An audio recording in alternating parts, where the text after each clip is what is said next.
আইন শৃঙ্খলা বাহিনী দেখিয়েছে অসাধারণ দক্ষতা। অভিযানের নেতৃত্বে ছিলেন উপ পুলিশ পরিদর্শক মোহাম্মদ সাদ্দাম হোসেন। তার তৎপরতা, সাহসী পদক্ষেপ এবং বুদ্ধিদীপ্ত সিদ্ধান্তের ফলে অক্ষত অবস্থায় উদ্ধার করা সম্ভব হয়েছে শিশু আইয়ানকে। এই ঘটনায় সাধারণ মানুষের মধ্যে স্বস্তি ফিরে এসেছে আর সর্বত্র উঠেছে প্রশংসার ঢেউ।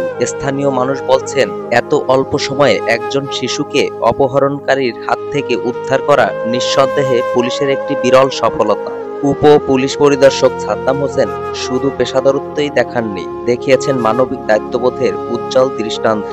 তার এ সফলতা প্রমাণ করেছে সততা, নিষ্ঠা আর সাহস থাকলে যে কোনো চ্যালেঞ্জ মোকাবেলা সম্ভব। আজ কোটালীপাড়া উপজেলার মানুষ গর্বিত তাদের এই সাহসী পুলিশ অফিসারকে নিয়ে। সাদ্দাম হোসেনের এ সাফল্য বাংলাদেশের পুলিশের সুনাম আরও বাড়িয়ে দিয়েছে।